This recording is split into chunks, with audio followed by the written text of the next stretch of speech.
வணக்கம் ஃப்ரெண்ட்ஸ்.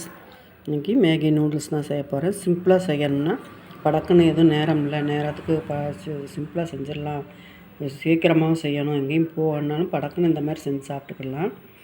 குழந்தைகளுக்கு இந்த மாதிரி செஞ்சு கொடுக்கலாம். ஆனால் குழந்தைகளுக்கு மேகி நூடுல்ஸ் பெரும்பாலும் கொடுக்கக்கூடாது. மாதத்தில் ஒரு நாளைக்கோ 2 கொடுத்துக்கிடலாம். இன்றைக்கி நான் காய் எதுவுமே இல்லை, அதனால் காய் எதுவும் போடாமல் வெறும் மேகி நூடுல்ஸ் மட்டும் கலர்றது இப்படின்னு எடுத்து வச்சுருக்கேன் ஃபுல்லாகவே. இப்போ சுடுதண்ணியில் போட்டு கொதிக்க வச்சு நூடுல்ஸ் எடுத்து வடிகட்டியில் போட்டு அதுக்கப்புறமா பச்சை தண்ணி ஊற்றி அலசி எடுத்துட்டேன். அப்போ தான் வெது வெதுப்பாக நல்லா அப்படியே உதிரியாக வரும் அப்படிங்கிறதுனால இப்போ எடுத்து வச்சாச்சு. இப்போ பெரிய வெங்காயம் இப்போ அதை நீல வாக்கில் மெல்லிசாக நறுக்கி வச்சுருக்கேன்.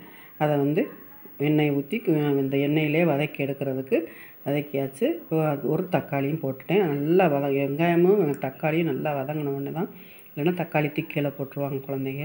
இப்படி எடுத்தாச்சு. எடுத்துகிட்டு கொஞ்சம் நேரம் அப்படியே அப்படியே கிளறி எடுத்துகிட்டு அப்புறம் மசாலாவையும் போட்டுடலாம்னா நல்லா கொஞ்சமாக தண்ணி ஊற்றி கொதிக்க வச்சிட்டோம். மசாலா வடையெல்லாம் போயிடும்.